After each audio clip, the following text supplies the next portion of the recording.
ਮੰਤਰੀ ਮੰਡਲ ਬਦਲ ਗਿਆ, ਨਵੇਂ ਚਿਹਰੇ ਆ ਗਏ ਮੰਤਰੀਆਂ ਦੇ, ਨੌਜਵਾਨ ਮੁੰਡੇ ਆ ਗਏ, ਰਾਜਾ ਵੜਿੰਗ ਵਰਗੇ, ਜਿਨ੍ਹਾਂ ਨੇ ਕਹਿੰਦੇ ਕਿ ਟਰਾਂਸਪੋਰਟ ਨੀਤੀ ਨੂੰ ਪੂਰਾ ਇਸ ਵੇਲੇ ਝੰਜੋੜਿਆ ਹੋਇਆ ਪੂਰੇ ਪੀਆਰਟੀਸੀ ਦੇ ਡਿਪਾਰਟਮੈਂਟ ਨੂੰ ਜਾਂ ਟਰਾਂਸਪੋਰਟ ਵਿਭਾਗ ਨੂੰ।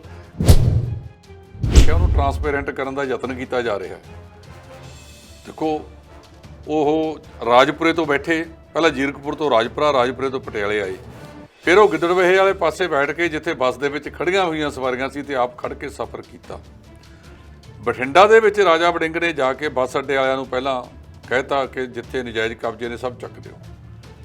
ਉਹਦੇ ਵਿੱਚ ਇੱਕ ਵੱਡੇ ਘਰਾਣੇ ਦਾ ਵੀ ਔਰਬਿਟ ਦਾ ਬੂਥ ਲੱਗਿਆ ਹੋਇਆ ਸੀ। ਆਪਾਂ ਵੱਡੇ ਘਰਾਣੇ ਵਾਲੀ ਕਿਹੜੀ ਗੱਲ ਹੈ ਜੀ, ਉਹ ਬਾਦਲਾਂ ਦੀ ਕੰਪਨੀ, ਉਹ ਆਪ ਕਹਿੰਦੇ ਨੇ ਕਿ ਸਾਡੇ ਸ਼ੇਰ ਨੇ ਔਰਬਿਟ ਬੱਸਾਂ ਦੀ ਜਿਹੜੀ ਕੰਪਨੀ ਹੈ। ਹਾਂਜੀ, ਉਹਦਾ ਜਿਹੜਾ ਬੂਥ ਸੀਗਾ ਉਹ ਚੱਕ ਕੇ ਪਰਸੋਂ ਬੱਸ ਅੱਡੇ ਤੋਂ ਬਾਹਰ ਕਰਤਾ। ਇੱਕੋ ਹੀ ਕੰਪਨੀ ਰਹਿ ਗਈ, ਨਿੱਜੀ ਦੀਪ ਬੱਸ ਸਰਵਿਸ।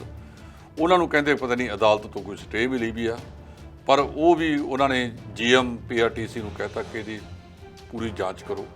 ਕਾਹਦੀ ਸਟੇ ਹੈ? ਸਰਕਾਰੀ ਬੱਸ ਅੱਡਾ ਹੈਗਾ। ਸਰਕਾਰੀ ਬੱਸ ਅੱਡੇ ਦੇ ਵਿੱਚ ਜੇ ਬੂਥ ਲੈਣਾ ਹੈ ਤਾਂ ਬਕਾਇਦਾ ਉਹਦੀ ਫੀਸ ਭਰ ਕੇ ਬੂਥ ਲੈ ਲਿਆ ਜਾਵੇ, ਉਹਨੂੰ ਲੀਗਲਾਈਜ਼ ਕਰ ਦਿੱਤਾ ਜਾਵੇ। ਇੱਕ ਜਿਹੜਾ ਸਭ ਤੋਂ ਵੱਡਾ ਸਮੱਸਿਆ ਸੀ ਜਿਹਦੇ ਨਾਲ ਪੀਆਰਟੀਸੀ, ਪਣ ਬੱਸ, ਪੰਜਾਬ ਰੋਡਵੇਜ਼ ਦੀਆਂ ਬੱਸਾਂ ਸੀ, ਇਹ ਪੀਪੇ ਖਾਲੀ ਖੜਕਦੇ ਸੀ। ਔਰਬਿਟ ਬੱਸਾਂ ਜਿਹੜੀਆਂ 10 ਸਾਲ ਤਾਂ ਅਕਾਲੀਆਂ ਵੇਲੇ ਚੱਲਦੀਆਂ ਰਹੀਆਂ ਕਿਉਂਕਿ ਅਕਾਲੀਆਂ ਦੀ ਸਰਕਾਰ ਸੀ, ਤੇ ਦੂਜੇ ਪਾਸੇ 4.5 ਸਾਲ ਹੋਰ ਕਾਂਗਰਸ ਵੇਲੇ ਚੱਲਦੀਆਂ ਰਹੀਆਂ, ਅਖੀਰਲੇ 6 ਮਹੀਨੇ 'ਚ ਬੰਦ ਹੋਣ ਜਾ ਰਹੀਆਂ ਨੇ, ਜਾਂ ਉਹਨਾਂ ਤੇ ਨਕੇਲ ਕਸੀ ਜਾਣੀ ਹੈ ਕਿ ਜਾਇਜ਼ ਭਾਈ ਉਹਨਾਂ ਨੂੰ ਟਾਈਮ ਦਿਓ ਕਿ ਹਰਾ ਦਿਓ ਉਹਨਾਂ ਨੂੰ, ਜਿਹੜੇ ਮਿਲ ਕੇ ਖੇਡਦੇ ਨੇ 75-25 ਦੇ ਵਿੱਚ ਖੇਡਦੇ ਨੇ। ਹੁਣ ਤਾਂ 75-25 ਵੀ ਕਹਿੰਦੇ 65-35 ਜਾਂ 60-40 ਤੱਕ ਪਹੁੰਚ ਗਿਆ। ਇਹਦਾ ਮਤਲਬ ਅੱਜ ਕੈਪਟਨ ਅਮਰਿੰਦਰ ਸਿੰਘ ਜਿਹੜੇ ਬਾਹਰ ਬੈਠੇ ਨੇ ਉਹ ਸੋਚਦੇ ਤਾਂ ਹੋਣਗੇ ਵੀ ਆਹ ਸਾਰਾ ਕੁਝ ਕੱਢ ਲਿਆਂਦਾ। ਇੱਕ ਪਾਸੇ ਕੈਪਟਨ ਸਾਹਿਬ ਨੇ ਅੱਜ ਬਿਆਨ ਦਿੱਤਾ ਤਾਜ਼ਾ, ਉਹ ਕਹਿੰਦੇ ਕਿ ਕਾਂਗਰਸ ਦਾ ਭੱਠਾ ਬਹਿ ਗਿਆ, ਤੇ ਭੱਠਾ ਫਿਰ 4 ਦਿਨ 'ਚ ਨਹੀਂ ਬੈਠਿਆ। ਉਹ ਆਪਣੀ ਗੱਲ ਆਪ ਹੀ ਕਬੂਲ ਕੇ ਕਹਿੰਦੇ ਕਾਂਗਰਸ ਦਾ ਭੱਠਾ ਬਹਿ ਗਿਆ ਤੇ ਹੋਰ ਬੈਠ ਜਾਊਗਾ, ਵੀ ਕੁਛ ਮੈਂ ਬਿਠਾ ਗਿਆ ਸੀ, ਰਹਿੰਦਾ ਖੁੰਦਾ ਜਿਹੜਾ ਬਾਕੀ ਆ ਉਹ ਇਹ ਬਿਠਾ ਦੇਣਗੇ। ਨੌਜਵਾਨਾਂ ਦੇ ਆਗੂ ਨੇ ਰਾਜਾ ਵੜਿੰਗ ਤੇ ਮੱਧਮ ਵਰਗ ਦੇ ਯਾਨੀ ਕਿ ਮੱਧਮ ਉਮਰ ਦੇ ਆਗੂ ਸੁਖਜਿੰਦਰ ਸਿੰਘ ਰੰਧਾਵਾ, ਹੋਮ ਮਿਨਿਸਟਰ ਨੇ ਪੰਜਾਬ ਦੇ, ਡਿਪਟੀ ਸੀਐਮ ਨੇ ਪੰਜਾਬ ਦੇ, ਉਹਨਾਂ ਨੇ ਵੀ ਡੀਜੀਪੀ ਆਫਿਸ 'ਚ ਪੁਲਿਸ ਕਤਰੇਤ 'ਚ ਛਾਪਾ ਮਾਰਿਆ ਜੀ। ਡੀਜੀਪੀ ਸਾਹਿਬ ਨੂੰ ਨਾਲ ਲੈ ਕੇ ਮਾਰਿਆ ਵੀ ਉਹਨਾਂ ਨੇ। ਪੂਰੇ 9 ਵਜੇ ਹੈ, 1 ਮਿੰਟ ਪਹਿਲਾਂ ਉੱਥੇ ਪਹੁੰਚ ਗਏ ਸੀ, ਤੇ ਬਹੁਤ ਸਾਰੇ ਸੱਜਣ ਜਿਹੜੇ ਲੇਟ ਲਤੀਫੀ ਵਾਲੇ ਸੀ ਉਹ ਫਿਰ ਅੜਿੱਕੇ 'ਚ ਆ ਗਏ ਜੀ। ਅੜਿੱਕੇ 'ਚ ਜਦੋਂ ਆਏ, ਬਹਾਨਾ ਸਾਰਿਆਂ ਕੋਲੇ ਇੱਕੋ ਜਿਹਾ ਹੁੰਦਾ ਜੀ, ਉਹ ਬਾਪੂ ਜੀ ਢਿੱਲੇ ਸੀਗੇ ਜੀ, ਮੈਂ ਦਵਾਈ ਦਵਾਉਣੀ ਹੁੰਦੀ ਹੈ ਜੀ, ਉਹ ਕਰਨਾ ਹੁੰਦਾ, ਉਹ ਕਰਨਾ ਹੁੰਦਾ। ਬੇਸ਼ੱਕ ਬਾਪੂ ਕੋਲੇ ਪਿਛਲੇ 20 ਸਾਲ ਤੋਂ ਗਿਆ ਹੀ ਨਾ ਹੋਵੇ। ਹੁਣ ਹਰੀਸ਼ ਰਾਵਤ ਤੇ ਕੈਪਟਨ ਅਮਰਿੰਦਰ ਸਿੰਘ ਦੀ ਸ਼ਬਦੀ ਵਾਰ ਦੀ ਜੰਗ ਸ਼ੁਰੂ ਹੋ ਚੁੱਕੀ ਆ ਜੀ। ਉਹ ਕੈਪਟਨ ਸਾਹਿਬ ਨੇ ਲਛਮਣ ਰੇਖਾ ਥੋੜੀ ਜਿਹੀ ਜ਼ਿਆਦਾ ਪਾਰ ਕਰਦੀ। ਉਹ ਕਹਿੰਦੇ ਵੀ ਮੇਰੀ ਹੁਣ ਤੱਕ ਤਾਂ ਬੇਇੱਜ਼ਤੀ ਕਰਤੀ ਇਹਨਾਂ ਨੇ। ਉਹਦੇ ਜਵਾਬ ਦੇ ਵਿੱਚ ਹਰੀਸ਼ ਰਾਵਤ ਨੇ ਆਖਿਆ ਵੀ 9.5 ਸਾਲ ਤੁਹਾਨੂੰ ਮੁੱਖ ਮੰਤਰੀ ਬਣਾ ਕੇ ਰੱਖਣਾ, 3 ਵਾਰ ਤੁਹਾਨੂੰ ਪ੍ਰਧਾਨ ਬਣਾਉਣਾ ਹੈ, ਤੇ ਉਹ ਕਿਹਨੇ ਬਣਾਇਆ ਸੀ? ਉਹ ਵੀ ਤਾਂ ਗਾਂਧੀ ਪਰਿਵਾਰ ਨੇ ਬਣਾਇਆ ਸੀ ਨਾ, ਹੋਰ ਤਾਂ ਕਿਸੇ ਨੇ ਨਹੀਂ ਬਣਾਇਆ। ਸਖਤ ਟਿੱਪਣੀ ਕੀਤੀ ਹੈ ਸੁਪਰੀਮ ਕੋਰਟ ਨੇ ਕਿ ਰਸਤਾ ਖਾਲੀ ਕੀਤਾ ਜਾਵੇ। ਦੂਜੇ ਪਾਸੇ ਜੰਤਰ ਮੰਤਰ ਤੇ ਜਿਹੜੀ ਮਨਜ਼ੂਰੀ ਮੰਗੀ ਜਾ ਰਹੀ ਸੀ ਕਿਸਾਨਾਂ ਵੱਲੋਂ, ਉਹਦੇ ਤੇ ਬਹੁਤ ਸਖਤ ਰਵੱਈਆ ਅਪਣਾਇਆ ਸੁਪਰੀਮ ਕੋਰਟ। ਅਸਲ ਦੇ ਵਿੱਚ ਜਿਹੜੀ ਕਿਸਾਨਾਂ ਦੀ ਤਸਵੀਰ ਆ ਉਹ ਗਲਤ ਪੇਸ਼ ਕੀਤੀ ਗਈ ਹੈ। ਕਿਸਾਨ ਤਾਂ ਹੈ ਨਹੀਂ, ਇਹ ਤਾਂ ਕਿਸਾਨ ਮਹਾਪੰਚਾਇਤ ਬਣਾ ਕੇ ਕੁਝ ਅਖੌਤੀ ਉੱਥੇ ਲੈ ਕੇ ਗਏ ਨੇ। ਕਿਸਾਨ ਉਦੋਂ ਤੋਂ ਬਾਰ-ਬਾਰ ਟਿੱਪਣੀਆਂ ਕਰ ਰਹੇ ਨੇ ਕਿ ਅਸੀਂ ਰਸਤਾ ਬੰਦ ਨਹੀਂ ਕੀਤਾ। ਇਹ ਵੱਡੇ ਵੱਡੇ ਕਿੱਲ, ਕੰਡਿਆਲੀਆਂ ਤਾਰਾਂ, ਪੱਥਰ ਤੇ ਟੋਏ ਜਿਹੜੇ ਪੁੱਟੇ ਨੇ ਉੱਥੇ ਵੱਡੇ ਵੱਡੇ 20-20 ਫੁੱਟ ਦੇ, ਇਹ ਦਿੱਲੀ ਦੀ ਪੁਲਿਸ ਨੇ ਪੱਟੇ ਨੇ। ਦਿੱਲੀ ਜਾਂ ਹਰਿਆਣਾ ਦੀ ਪੁਲਿਸ ਨੇ ਕਰਨਾਲ 'ਚ ਵੀ ਪੱਟੇ ਸੀ, ਉੱਥੇ ਪੱਟੇ ਹੈ ਵੀ ਸਾਡਾ ਇਹਦੇ ਨਾਲ ਕੋਈ ਤਾਲੁਕਾਤ ਨਹੀਂ ਹੈ। ਤਾਂ ਮੈਂ ਸਮਝਦਾ ਕਿ ਮਾਨਯੋਗ ਸਰਵਉੱਚ ਅਦਾਲਤ ਨੂੰ ਕੋਈ ਆਪਦੀ ਟੀਮ ਨਿਯੁਕਤ ਕਰਕੇ ਉਹਦਾ ਪਹਿਲਾਂ ਜਾਇਜ਼ਾ ਲੈਣਾ ਚਾਹੀਦਾ, ਫਿਰ ਇਹਦੇ ਤੇ ਕੋਈ ਫੈਸਲਾ ਆਵੇ। ਨਵਜੋਤ ਸਿੰਘ ਸਿੱਧੂ ਹੋਣੀ ਬੜੀ ਜਲਦੀ ਰੁੱਸ ਜਾਂਦੇ ਨੇ। ਪੂਰਾ ਹਫਤਾ ਇਹ ਡਰਾਮਾ ਚੱਲਦਾ ਰਿਹਾ ਹੈ ਪੰਜਾਬ ਦੇ ਵਿੱਚ। ਵਜ਼ੀਰ ਵੀ ਬਣ ਗਏ। ਜਿਸ ਦਿਨ ਵਜ਼ੀਰਾਂ ਨੂੰ ਮਹਿਕਮੇ ਦਿੱਤੇ ਗਏ ਨੇ ਉਸੇ ਦਿਨ ਨਵਜੋਤ ਸਿੰਘ ਸਿੱਧੂ ਹੋਣਾ ਨੇ ਅਸਤੀਫਾ ਦੇਣ ਦੀ ਪੇਸ਼ਕਸ਼ ਕਰ ਦਿੱਤੀ। ਨਵਜੋਤ ਸਿੰਘ ਸਿੱਧੂ ਨੇ ਨਾਲ ਇਹ ਵੀ ਕਿਹਾ ਕਿ ਜਿਹੜਾ ਗਾਂਧੀ ਤੇ ਅੱਜ ਸ਼ਾਸਤਰੀ ਜੀ ਦਾ, ਲਾਲ ਬਹਾਦਰ ਸ਼ਾਸਤਰੀ ਸਾਡੇ ਸਾਬਕਾ ਪ੍ਰਧਾਨ ਮੰਤਰੀ ਦਾ ਜਨਮ ਦਿਨ ਹੈ, ਵੀ ਕੀ ਅੱਜ ਅਸੀਂ ਉਹਨਾਂ ਸਿਧਾਂਤਾਂ ਤੇ ਪਹਿਰਾ ਦੇ ਰਹੇ ਹਾਂ? ਕਿਤੇ ਨਾ ਕਿਤੇ ਜਿਹੜੀ ਇਹ ਗੱਲ ਨਵਜੋਤ ਸਿੰਘ ਸਿੱਧੂ ਹੋਰਾਂ ਨੇ ਕਹੀ ਆ, ਇਹ ਤੋਂ ਇਹ ਲੱਗਦਾ ਹੈ ਕਿ ਉਹਨਾਂ ਦੇ ਮਨ ਦੇ ਵਿੱਚ ਅਜੇ ਵੀ ਜਿਹੜੀ ਕੋਈ ਖਟਾਸ ਹੈ ਉਹ ਜਿਉਂਦੀ ਤਿਉਂ ਹੈ ਜੀ। ਕਹਿੰਦੇ ਜਿਹੜਾ ਸਮੇਂ ਦੇ ਨਾਲ ਚੱਲੇ ਉਹੀ ਹਾਕਮ ਹੁੰਦਾ ਆ, ਅਦਰਵਾਈਜ਼ ਮੁਸ਼ਕਲਾਂ ਬਹੁਤ ਆਉਂਦੀਆਂ ਨੇ। ਤੁਸੀਂ ਕਈ ਵਾਰੀ ਗਲਤ ਫੈਸਲਾ ਲੈ ਕੇ ਜਾਂ ਸਮੇਂ ਦੇ ਹਾਣੀ ਬਣ ਕੇ ਬਹੁਤ ਮੁਸ਼ਕਲ 'ਚ ਫਸ ਜਾਂਦੇ ਹੋ। ਇਸੇ ਲੜੀ ਤਹਿਤ ਖਬਰਾਂ ਜਿਸ ਤਰੀਕੇ ਨਾਲ, ਜਿਸ ਗਤੀ ਨਾਲ ਅੱਗੇ ਵਧਦੀਆਂ ਨੇ, ਔਰ ਜੋ ਖਬਰਾਂ ਦਾ ਨਿਚੋੜ ਤੁਹਾਡੇ ਸਾਹਮਣੇ ਆਉਣਾ ਚਾਹੀਦਾ, ਗਤੀ ਦੇ ਵਿੱਚ ਉਸ ਖਬਰ ਦੀ ਕ੍ਰੈਡੀਬਿਲਿਟੀ, ਉਹਦਾ ਵਿਸ਼ਵਾਸ ਕਿ ਲੋਕ ਉਹ 'ਤੇ ਵਿਸ਼ਵਾਸ ਕਿਉਂ ਕਰਨ, ਉਸ ਚੀਜ਼ ਦਾ ਧਿਆਨ ਰੱਖਣ ਲਈ ਪ੍ਰੋਗਰਾਮ ਖਬਰ ਤੋੜ ਤੁਹਾਡੇ ਸਾਹਮਣੇ ਪੇਸ਼ ਕਰ ਰਹੇ ਹਾਂ। ਔਰ ਇਸ ਵਾਰ ਫੇਰ ਹਰ ਵਾਰ ਦੀ ਤਰ੍ਹਾਂ ਸਰਦਾਰ ਜਸਪਾਲ ਸਿੰਘ ਢਿੱਲੋਂ ਹੋਣੀ ਮੰਚ ਦੇ ਨੇ ਔਰ ਹਰ ਖਬਰ ਦਾ ਵਿਸ਼ਲੇਸ਼ਣ ਅਸੀਂ ਕਰਾਂਗੇ। ਪਹਿਲਾਂ ਕੋਸ਼ਿਸ਼ ਕਰਾਂਗੇ ਕਿ ਜੋ ਅੱਜ ਦੀਆਂ ਨਵੀਆਂ ਖਬਰਾਂ ਨੇ ਉਹਨਾਂ ਤੋਂ ਸ਼ੁਰੂ ਕਰੀਏ, ਤੇ ਇਸ ਹਫਤੇ ਦੀ ਹੋਰ ਵੀ ਕੋਈ ਵੱਡੀ ਖਬਰ ਹੈ ਉਹਦੇ 'ਤੇ ਅਸੀਂ ਜ਼ਰੂਰ ਚਰਚਾ ਕਰਾਂਗੇ। ਘਮਾਸਾਨ ਮਚਿਆ ਰਿਹਾ ਆ ਕਾਂਗਰਸ ਪਾਰਟੀ ਦੇ ਵਿੱਚ ਸਾਰਾ ਹਫਤਾ, ਤੇ ਦੂਜੇ ਪਾਸੇ ਕਿਸਾਨਾਂ ਦੀ ਗੱਲ ਚੱਲ ਰਹੀ ਹੈ। 1 ਅਕਤੂਬਰ ਤੋਂ ਝੋਨੇ ਦੀ ਖਰੀਦ ਸ਼ੁਰੂ ਹੋਣੀ ਸੀ, 10 ਦਿਨ ਲੇਟ ਪੈ ਗਈ ਹੈ, ਉਹਦੇ 'ਤੇ ਰਾਜਨੀਤੀ ਖੇਡੀ ਜਾ ਰਹੀ ਹੈ। ਇਸ ਤੋਂ ਇਲਾਵਾ ਹੋਰ ਖਬਰਾਂ 'ਤੇ ਵੀ ਚਰਚਾ ਕਰਾਂਗੇ। ਪਹਿਲਾਂ ਅਸੀਂ ਸਰਦਾਰ ਜਸਪਾਲ ਸਿੰਘ ਢਿੱਲੋਂ ਹੋਣਾ ਦਾ ਸਵਾਗਤ ਕਰਦੇ ਹਾਂ। ਸਵਾਗਤ ਹੈ ਜੀ ਤੁਹਾਡਾ। ਸ਼ੁਕਰੀਆ ਜੀ, ਮਿਹਰਬਾਨੀ ਅਰਵਿੰਦਰ ਜੀ। ਢਿੱਲੋਂ ਸਾਹਿਬ, ਇੰਨੀ ਲੰਮੀ ਪਕੜ ਹੈ ਤੁਹਾਡੀ ਰਾਜਨੀਤੀ ਦੇ ਉੱਤੇ, ਮੰਤਰੀ ਮੰਡਲ ਬਦਲ ਗਿਆ, ਨਵੇਂ ਚਿਹਰੇ ਆ ਗਏ ਮੰਤਰੀਆਂ ਦੇ, ਨੌਜਵਾਨ ਮੁੰਡੇ ਆ ਗਏ, ਰਾਜਾ ਵੜਿੰਗ ਵਰਗੇ, ਜਿਨ੍ਹਾਂ ਨੇ ਕਹਿੰਦੇ ਕਿ ਟਰਾਂਸਪੋਰਟ ਨੀਤੀ ਨੂੰ ਪੂਰਾ ਇਸ ਵੇਲੇ ਝੰਜੋੜਿਆ ਹੋਇਆ, ਪੂਰੇ PRTC ਦੇ ਡਿਪਾਰਟਮੈਂਟ ਨੂੰ ਜਾਂ ਟਰਾਂਸਪੋਰਟ ਵਿਭਾਗ ਨੂੰ ਪੂਰਾ ਖਿੱਚ ਕੇ ਰੱਖਿਆ ਹੋਇਆ। ਰੋਜ਼ ਬੱਸ ਅੱਡਿਆਂ ਤੇ ਜਾਂਦੇ ਆ। ਮੈਂ ਕਿਹਾ ਜੀ ਇਕੱਲਾ ਖਿੱਚ ਕੇ ਨਹੀਂ ਰੱਖਿਆ, ਉਹਨੂੰ ਟਰਾਂਸਪੇਰੈਂਟ ਕਰਨ ਦਾ ਯਤਨ ਕੀਤਾ ਜਾ ਰਿਹਾ ਹੈ। ਦੇਖੋ, ਉਹ ਰਾਜਪੁਰੇ ਤੋਂ ਬੈਠੇ, ਪਹਿਲਾਂ ਜੀਰਕਪੁਰ ਤੋਂ ਰਾਜਪੁਰਾ, ਰਾਜਪੁਰੇ ਤੋਂ ਪਟਿਆਲੇ ਆਏ, ਫਿਰ ਉਹ ਗਿੱਦੜਵੇਹੇ ਵਾਲੇ ਪਾਸੇ ਬੈਠ ਕੇ ਜਿੱਥੇ ਬੱਸ ਦੇ ਵਿੱਚ ਖੜੀਆਂ ਹੋਈਆਂ ਸਵਾਰੀਆਂ ਸੀ ਤੇ ਆਪ ਖੜ ਕੇ ਸਫ਼ਰ ਕੀਤਾ। ਬਠਿੰਡਾ ਦੇ ਵਿੱਚ ਰਾਜਾ ਵੜਿੰਗ ਨੇ ਜਾ ਕੇ ਬੱਸ ਅੱਡੇ ਵਾਲਿਆਂ ਨੂੰ ਪਹਿਲਾਂ ਕਹਿਤਾ ਕਿ ਜਿੱਥੇ ਨਜਾਇਜ਼ ਕਬਜ਼ੇ ਨੇ ਸਭ ਚੱਕ ਦਿਓ। ਉਹਦੇ ਵਿੱਚ ਇੱਕ ਵੱਡੇ ਘਰਾਣੇ ਦਾ ਵੀ ਔਰਬਿਟ ਦਾ ਬੂਥ ਲੱਗਿਆ ਹੋਇਆ ਸੀ। ਆਪਾਂ ਵੱਡੇ ਘਰਾਣੇ ਵਾਲੀ ਕਿਹੜੀ ਗੱਲ ਹੈ ਜੀ, ਉਹ ਬਾਦਲਾਂ ਦੀ ਕੰਪਨੀ, ਉਹ ਆਪ ਕਹਿੰਦੇ ਨੇ ਕਿ ਸਾਡੇ ਸ਼ੇਰ ਨੇ ਔਰਬਿਟ ਬੱਸਾਂ ਦੀ ਜਿਹੜੀ ਕੰਪਨੀ ਹੈ। ਹਾਂਜੀ, ਉਹਦਾ ਜਿਹੜਾ ਬੂਥ ਸੀਗਾ ਉਹ ਚੱਕ ਕੇ ਪਰਸੋਂ ਬੱਸ ਅੱਡੇ ਤੋਂ ਬਾਹਰ ਕਰਤਾ। ਇੱਕੋ ਹੀ ਕੰਪਨੀ ਰਹਿ ਗਈ, ਨਿੱਜੀ ਦੀਪ ਬੱਸ ਸਰਵਿਸ। ਉਹਨਾਂ ਨੂੰ ਕਹਿੰਦੇ ਪਤਾ ਨਹੀਂ ਅਦਾਲਤ ਤੋਂ ਕੋਈ ਸਟੇ ਮਿਲੀ ਵੀ ਆ, ਪਰ ਉਹ ਵੀ ਉਹਨਾਂ ਨੇ GM PRTC ਨੂੰ ਕਹਿਤਾ ਕਿ ਇਹਦੀ ਪੂਰੀ ਜਾਂਚ ਕਰੋ। ਕਾਹਦੀ ਸਟੇ ਹੈ? ਸਰਕਾਰੀ ਬੱਸ ਅੱਡਾ ਹੈਗਾ। ਸਰਕਾਰੀ ਬੱਸ ਅੱਡੇ ਦੇ ਵਿੱਚ ਜੇ ਬੂਥ ਲੈਣਾ ਤਾਂ ਬਕਾਇਦਾ ਉਹਦੀ ਫੀਸ ਭਰ ਕੇ ਬੂਥ ਲੈ ਲਿਆ ਜਾਵੇ, ਉਹਨੂੰ ਲੀਗਲਾਈਜ਼ ਕਰ ਦਿੱਤਾ ਜਾਵੇ। ਇੱਕ ਜਿਹੜਾ ਸਭ ਤੋਂ ਵੱਡਾ ਸਮੱਸਿਆ ਸੀ ਜਿਹਦੇ ਨਾਲ PRTC, ਪਣਬੱਸ, ਪੰਜਾਬ ਰੋਡਵੇਜ਼ ਦੀਆਂ ਬੱਸਾਂ ਸੀ, ਇਹ ਪੀਪੇ ਖਾਲੀ ਖੜਕਦੇ ਸੀ।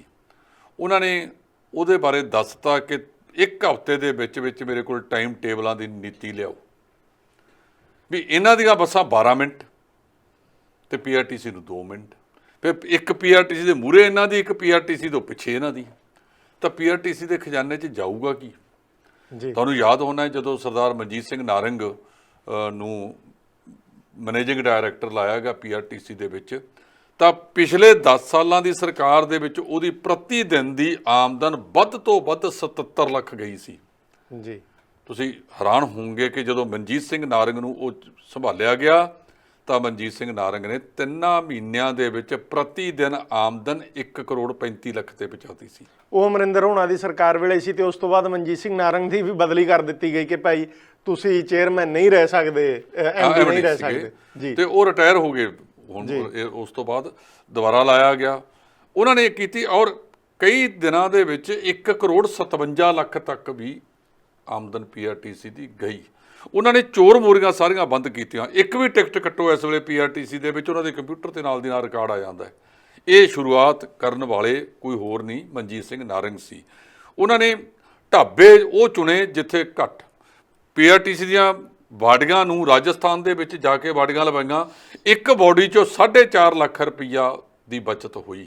ਤੁਸੀਂ ਦੇਖੋ ਹੁਣ 800 ਨਵਾਂ ਬੱਸਾਂ ਢਿੱਲੋਂ ਸਾਹਿਬ ਗੱਲ ਇਹ ਚੱਲਦੀ ਹੈ। ਮਸਲਾ PRTC ਦਾ ਵੀ ਆ, ਤੇ ਨਾਲ ਹੀ ਮਸਲਾ ਇਹ ਵੀ ਆ ਕਿ ਔਰਬਿਟ ਬੱਸਾਂ ਜਿਹੜੀਆਂ 10 ਸਾਲ ਤੱਕ ਅਕਾਲੀਆਂ ਵੇਲੇ ਚੱਲਦੀਆਂ ਰਹੀਆਂ ਕਿਉਂਕਿ ਅਕਾਲੀਆਂ ਦੀ ਸਰਕਾਰ ਸੀ, ਤੇ ਦੂਜੇ ਪਾਸੇ 4.5 ਸਾਲ ਹੋਰ ਕਾਂਗਰਸ ਵੇਲੇ ਚੱਲਦੀਆਂ ਰਹੀਆਂ, ਅਖੀਰਲੇ 6 ਮਹੀਨੇ 'ਚ ਬੰਦ ਹੋਣ ਜਾ ਰਹੀਆਂ ਨੇ, ਜਾਂ ਉਹਨਾਂ ਤੇ ਨਕੇਲ ਕਸੀ ਜਾਣੀ ਹੈ ਕਿ ਜਾਇਜ਼ ਭਾਈ ਉਹਨਾਂ ਨੂੰ ਟਾਈਮ ਦਿਓ, ਨਜਾਇਜ਼ ਟਾਈਮ ਨਾ ਦਿਓ। ਗੱਲ ਰਾਜਨੀਤੀ ਦੀ ਹੈ।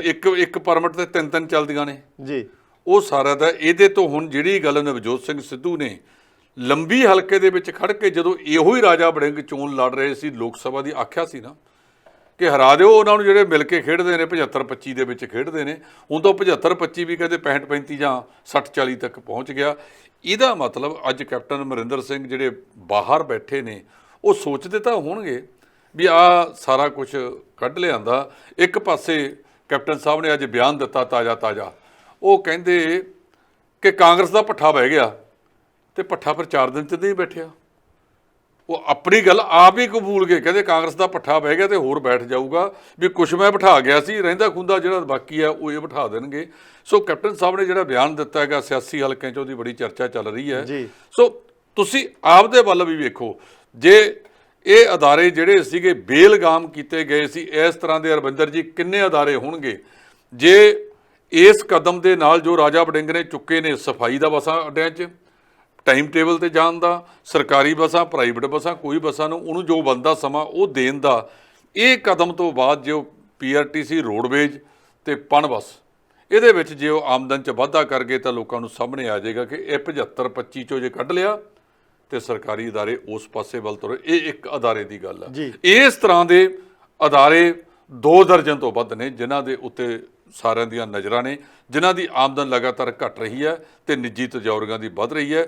ਜੇ ਅਮਰਿੰਦਰ ਸਿੰਘ ਰਾਜਾ ਵੜਿੰਗ ਨੇ ਇਹ ਕਦਮ ਚੱਕਿਆ ਹੈ ਤਾਂ ਬਹੁਤ ਗਿਣਤੀ ਲੋਕਾਂ ਨੇ ਉਹਦੀ ਸਰਾਹਨਾ ਕੀਤੀ ਹੈ।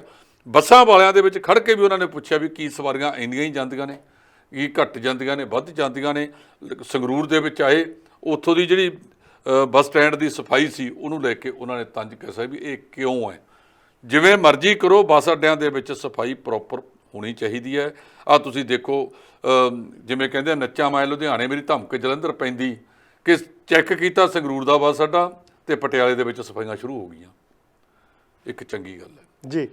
ਇਸ ਤੋਂ ਇਲਾਵਾ ਨੌਜਵਾਨਾਂ ਦੇ ਆਗੂ ਨੇ ਰਾਜਾ ਵੜਿੰਗ ਤੇ ਮੱਧਮ ਵਰਗ ਦੇ ਯਾਨੀ ਕਿ ਮੱਧਮ ਉਮਰ ਦੇ ਆਗੂ ਸੁਖਜਿੰਦਰ ਸਿੰਘ ਰੰਧਾਵਾ, ਹੋਮ ਮਿਨਿਸਟਰ ਨੇ ਪੰਜਾਬ ਦੇ, ਡਿਪਟੀ CM ਨੇ ਪੰਜਾਬ ਦੇ, ਉਹਨਾਂ ਨੇ ਵੀ DGP ਆਫਿਸ 'ਚ ਪੁਲਿਸ ਸਕੱਤਰੇਤ 'ਚ ਛਾਪਾ ਮਾਰਿਆ ਜੀ। ਹਾਂਜੀ, ਜਿਹੜਾ ਪੁਲਿਸ ਹੈੱਡਕੁਆਟਰ ਹੈ ਆਪਣਾ ਚੰਡੀਗੜ੍ਹ ਦੇ ਵਿੱਚ, ਜਿੱਥੇ ਮਿੰਨੀ ਸੈਕਟਰੀਏਟ ਹੈਗਾ, ਉਹਦੇ ਵਿੱਚ ਪੁਲਿਸ ਹੈੱਡਕੁਆਟਰ ਦੇ ਵਿੱਚ ਜਾ ਕੇ ਛਾਪਾ ਮਾਰਿਆ ਤੇ DGP ਸਾਹਿਬ ਨੂੰ ਨਾਲ ਲੈ ਕੇ ਮਾਰਿਆ ਵੀ ਉਹਨਾਂ ਨੇ। ਪੂਰੇ 9 ਵਜੇ ਹੈ, 1 ਮਿੰਟ ਪਹਿਲਾਂ ਉੱਥੇ ਪਹੁੰਚ ਗਏ ਸੀ ਤੇ ਬਹੁਤ ਸਾਰੇ ਸੱਜਣ ਜਿਹੜੇ ਲੇਟ ਲਤੀਫੀ ਵਾਲੇ ਸੀ ਉਹ ਫਿਰ ਅੜਿੱਕੇ 'ਚ ਆ ਗਏ ਜੀ। ਅੜਿੱਕੇ 'ਚ ਜਦੋਂ ਆਏ, ਬਹਾਨਾ ਸਾਰਿਆਂ ਕੋਲੇ ਇੱਕੋ ਜਿਹਾ ਹੁੰਦਾ ਜੀ, ਉਹ ਬਾਪੂ ਜੀ ਢਿੱਲੇ ਸੀਗੇ ਜੀ, ਮੈਂ ਦਵਾਈ ਦਵਾਉਣੀ ਹੁੰਦੀ ਹੈ ਜੀ, ਉਹ ਕਰਨਾ ਹੁੰਦਾ, ਉਹ ਕਰਨਾ ਹੁੰਦਾ। ਬੇਸ਼ੱਕ ਬਾਪੂ ਕੋਲੇ ਪਿਛਲੇ 20 ਸਾਲ ਤੋਂ ਗਿਆ ਹੀ ਨਾ ਹੋਵੇ। ਸੋ ਉੱਥੇ ਉਹਨਾਂ ਨੇ ਪਹਿਲੀ ਵਾਰ ਵਾਰਨਿੰਗ ਦੇਤੀ ਜੀ ਵੀ ਇਹ ਸਰਕਾਰ ਜਿਹੜੀ ਹੈ ਇਹ ਦਫ਼ਤਰੀ ਕੰਮ ਕਾਜ ਦੇ ਵਿੱਚ ਪਾਰਦਰਸ਼ਤਾ ਤੇ ਜਿਹੜਾ ਸਮੇਂ ਸਿਰ ਦੀ ਮੰਗ ਕਰਦੀ ਹੈ।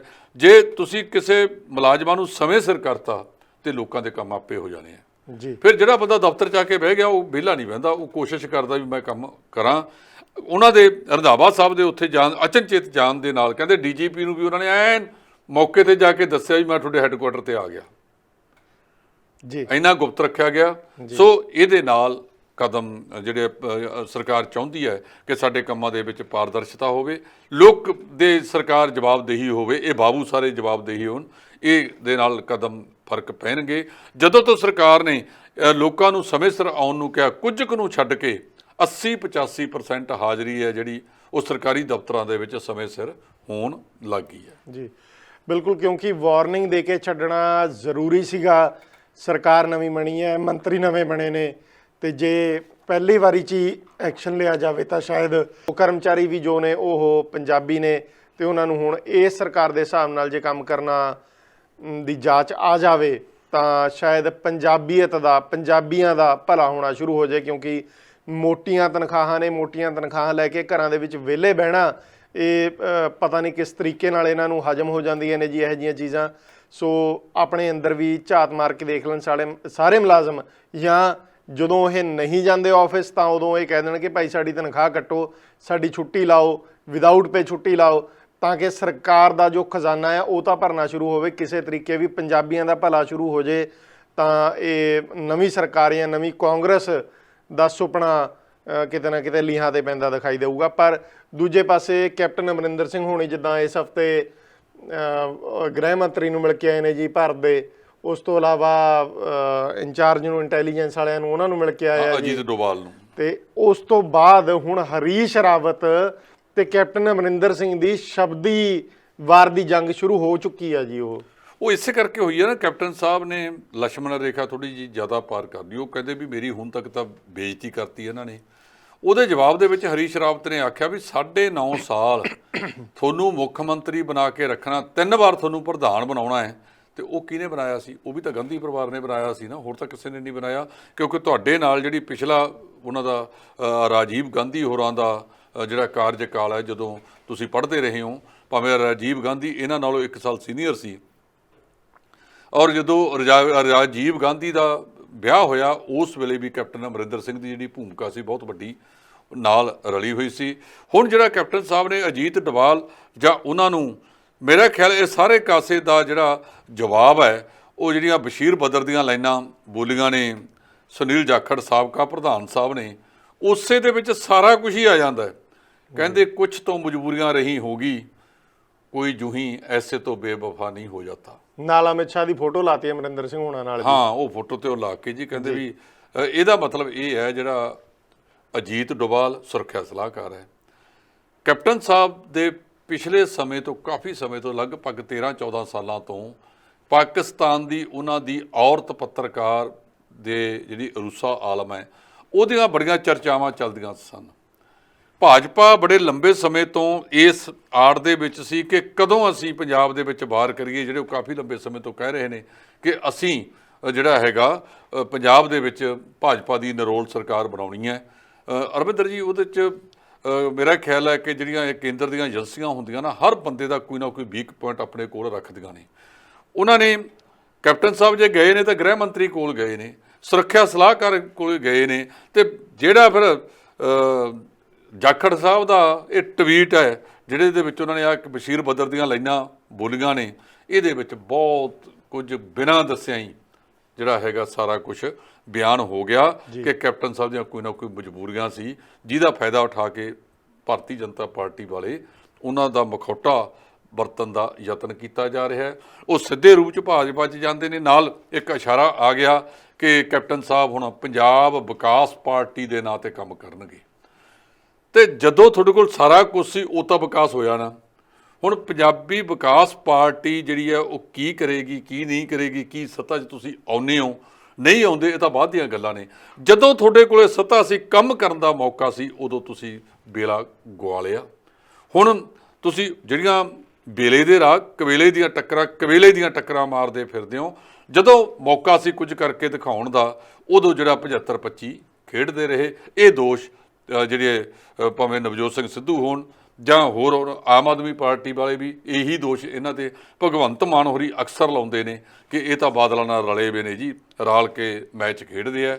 ਇਸ ਕਰਕੇ ਹੀ ਕਾਂਗਰਸ ਦਾ ਜਿਹੜਾ ਢਹਿੰਦੀਆਂ ਕਲਾਂ ਵੱਲ ਨੂੰ ਜਾਣਾ, ਉਹਦੇ ਵਿੱਚ ਜ਼ਿੰਮੇਵਾਰ ਕੈਪਟਨ ਅਮਰਿੰਦਰ ਸਿੰਘ ਵੀ ਮੁੱਖ ਤੌਰ 'ਤੇ ਨੇ, ਕਿਉਂਕਿ ਮੁੱਖ ਮੰਤਰੀ ਉਹ ਸੀ। ਪਾਰਟੀ ਦੀ ਆਈਡੀਓਲੋਜੀ ਸਰਕਾਰਾਂ ਨੇ, ਮੁੱਖ ਮੰਤਰੀ ਨੇ ਪੇਸ਼ ਕਰਨੀ ਹੁੰਦੀ ਹੈ। ਜੇ ਅੱਜ ਕੈਪਟਨ ਸਾਹਿਬ ਕਹਿ ਰਹੇ ਨੇ ਕਿ ਕਾਂਗਰਸ ਦਾ ਭੱਠਾ ਬਹਿ ਗਿਆ, ਹੋਰ ਭੱਠਾ ਬੈਠ ਜਾਊਗਾ, ਤਾਂ ਉਹ ਆਈਡੀਓਲੋਜੀ ਲਾਗੂ ਕਰਨ ਦੇ ਵਿੱਚ ਕੈਪਟਨ ਅਮਰਿੰਦਰ ਸਿੰਘ ਮੇਰਾ ਖਿਆਲ ਹੈ ਕੋਈ ਸੁਹਿਰਦਤਾ ਨਹੀਂ ਦਿਖਾ ਸਕੇ। ਜੇ ਉਹਨਾਂ ਨੇ ਸੁਹਿਰਦਤਾ ਦਿਖਾਈ ਹੁੰਦੀ ਤਾਂ ਅੱਜ ਉਹਨਾਂ ਨੂੰ ਇਹ ਦਿਨ ਨਾ ਦੇਖਣੇ ਪੈਂਦੇ। ਜਿਸ ਬੰਦੇ ਦੇ ਆਸੇ-ਪਾਸੇ ਸਾਰੀ ਤੂਤੀ ਬੋਲਦੀ ਹੋਵੇ ਤੇ ਪਲਾਂ ਵਿੱਚ ਹੀ ਉਹ ਸਾਰਾ ਕੁਝ ਖਤਮ ਹੋ ਕੇ ਉਹਨਾਂ ਨੂੰ ਸਿਰਫ ਗੀਤ ਗਾਉਣ ਵਾਸਤੇ ਮਜਬੂਰ ਕਰ ਦਿੱਤਾ ਜਾਵੇ, ਇਹ ਉਹਨਾਂ ਨੂੰ ਆਪ ਵੀ ਸੋਚਣਾ ਚਾਹੀਦਾ ਹੈ। ਕਿਉਂਕਿ ਢਿੱਲੋਂ ਸਾਹਿਬ ਜਦੋਂ ਸਥਾਨਕ ਸਰਕਾਰਾਂ ਦੇ ਮੰਤਰੀ ਸੀ ਨਵਜੋਤ ਸਿੰਘ ਸਿੱਧੂ ਹੋਣੀ, ਤਾਂ ਲੁਧਿਆਣੇ ਇੱਕ ਬਿਲਡਿੰਗ ਦੇ ਬਾਹਰ ਚਲੇ ਗਏ, ਆਖੇ ਜੀ ਨਜਾਇਜ਼ ਉਸਾਰੀ ਹਟਾਣੀ ਆ, ਤੇ ਮੰਨਿਆ ਜਾਂਦਾ ਸੀਗਾ ਕਿ ਉਹ ਬਿਲਡਿੰਗ ਅਕਾਲੀਆਂ ਦੇ ਬੜੇ ਕਲੋਜ਼ ਬੰਦੇ ਨੇ ਜਿਹੜੇ ਹੈਗੇ ਆ, ਤੇ ਨਾਲ ਹੀ ਉਹ ਮੀਡੀਆ ਦੇ ਉੱਤੇ ਵੀ ਪੰਜਾਬ 'ਚ ਕਬਜ਼ਾ ਕਰੀ ਬੈਠੇ ਨੇ। ਉਹਨਾਂ ਦੀ ਬਿਲਡਿੰਗ ਢਹਿੰਦੀ ਹੋਈ, ਆਖੇ ਜੀ ਇੰਨਾ ਟੈਕਸ ਬਣਦਾ ਆ, ਤੇ ਆ ਨਜਾਇਜ਼ ਉਸਾਰੀ ਆ, ਕਾਰਪੋਰੇਸ਼ਨ ਦੇ ਅੰਡਰ ਆਉਂਦਾ ਹੈ, ਮੇਰਾ ਮਹਿਕਮਾ ਆ, ਮੈਂ ਢਾਉਣ ਚੱਲਿਆ। ਤਾਂ ਕਹਿੰਦੇ ਉਹਨਾਂ ਨੂੰ ਸਿੱਧੂ ਸਾਹਿਬ ਨੂੰ ਇੱਕ ਫੋਨ ਆ ਗਿਆ, ਕਮ ਬੈਕ ਨਵਜੋਤ ਸਿੱਧੂ, ਇਹ ਚੀਜ਼ ਅਸੀਂ ਨਹੀਂ ਕਰਨੀ। ਸੋ ਇਹ ਚੀਜ਼ਾਂ ਨੇ ਕਾਂਗਰਸ ਨੂੰ ਤੇ ਪੰਜਾਬ ਨੂੰ ਪਿੱਛੇ ਧੱਕਿਆ ਆ, ਇਹਦੇ 'ਚ ਕੋਈ ਸ਼ੱਕ ਨਹੀਂ ਹੈ। ਦੂਜਾ, ਕੋਵਿਡ ਦੇ ਦੌਰਾਨ ਜਿੰਨੀਆਂ ਇਹਨਾਂ ਨੇ ਪ੍ਰਚਾਰਨ ਦੀ ਕੋਸ਼ਿਸ਼ ਕੀਤੀ ਕਿ ਜੀ ਅਸੀਂ ਚੰਗੇ ਕੰਮ ਕੀਤੇ ਨੇ, ਪਰ ਜਿਨ੍ਹਾਂ ਲੋਕਾਂ ਦੀਆਂ ਮੌਤਾਂ ਹੋਈਆਂ ਨੇ ਉਹ ਭੁੱਲਦੇ ਨਹੀਂ ਕਿ ਉਹਨਾਂ ਦੇ ਪਰਿਵਾਰ ਕਿਸ ਤਰੀਕੇ ਨਾਲ ਚੱਲ ਰਹੇ ਨੇ, ਆਪਣੇ ਅਜ਼ੀਜ਼ ਜਿਹੜੇ ਉਹਨਾਂ ਦੇ ਜਾ ਚੁੱਕੇ ਨੇ ਇਸ ਦੁਨੀਆ 'ਚੋਂ। ਕਿਉਂਕਿ ਪੰਜਾਬ ਦੇ ਹਸਪਤਾਲਾਂ ਦੇ ਵਿੱਚ ਉਹ ਸਹੂਲਤਾਂ ਨਹੀਂ ਮਿਲ ਸकीਆਂ ਉਸ ਸਮੇਂ ਦੌਰਾਨ ਜਿਸ ਸਮੇਂ ਕੈਪਟਨ ਸਾਹਿਬ ਸਿਸਵਾ ਫਾਰਮ 'ਚੋਂ ਬਾਹਰ ਹੀ ਨਹੀਂ ਨਿਕਲੇ 2 ਸਾਲ ਦੇ ਕਰੀਬ।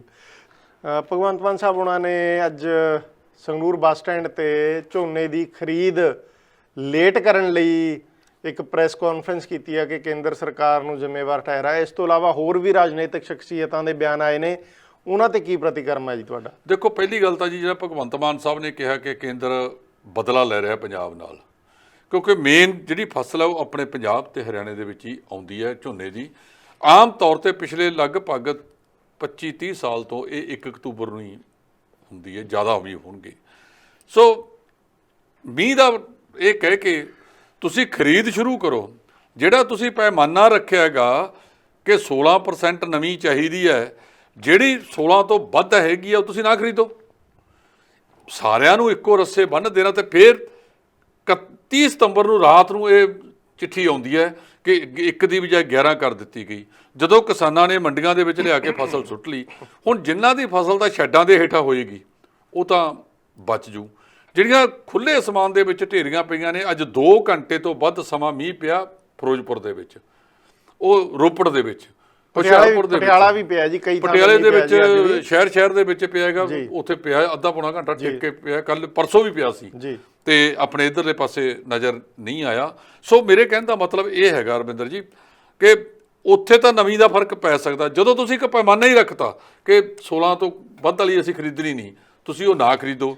ਇਹਦੇ ਵਿੱਚ ਭਗਵੰਤ ਮਾਨ ਸਾਹਿਬ ਨੇ ਕਿਹਾ ਇਹ ਕਿਸਾਨਾਂ ਦੇ ਨਾਲ ਜਿਹੜਾ ਹੈਗਾ ਬਹੁਤ ਕੋਝਾ ਮਜ਼ਾਕ ਪੰਜਾਬ ਤੇ ਹਰਿਆਣਾ ਦੇ ਵਿੱਚ। ਇਹਦੇ 'ਚ ਰਾਜਨੀਤੀ ਕੀ ਹੋਊਗੀ ਕਿ 30 ਤਰੀਕ ਨੂੰ ਮੈਨੂੰ ਹੁਣ ਵੀਆ ਦਾ ਡਾਇਰੈਕਟਰ ਪਬਲਿਕ ਰਿਲੇਸ਼ਨ ਦਾ ਮੈਸੇਜ ਆਉਂਦਾ ਹੈ ਕਿ ਭਾਈ ਆਹ ਜਲਦੀ ਤੋਂ ਜਲਦੀ ਸਕਰੋਲ ਚਲਾਓ ਟੀਵੀ ਚੈਨਲ ਵਾਲੇ ਜਾਂ ਅਖਬਾਰਾਂ ਵਾਲੇ, ਇਹਨੂੰ ਪ੍ਰਕਾਸ਼ਿਤ ਕਰੋ, ਕਿਤੇ ਕਿਸਾਨ ਕੱਲ੍ਹ ਨੂੰ ਮੰਡੀਆਂ 'ਚ ਜਾ ਕੇ ਰੁਲਦੇ ਨਾ ਹੋਣ। ਤਾਂ ਸਾਡੇ ਚੈਨਲਾਂ ਨੇ ਵੀ ਉਸੇ ਵਕਤ ਖਬਰ ਪਾਈ ਕਿ ਜਿੰਨੇ ਲੋਕਾਂ ਤੱਕ ਅਸੀਂ ਪਹੁੰਚਾ ਸਕਦੇ ਹਾਂ ਵੱਧ ਤੋਂ ਵੱਧ ਇਹ ਪਹੁੰਚੇ, ਤਾਂ ਕਿ ਕਿਸਾਨ ਸਵੇਰੇ ਮੰਡੀਆਂ ਜਾ ਕੇ ਖੁਆਰ ਨਾ ਹੋਣ।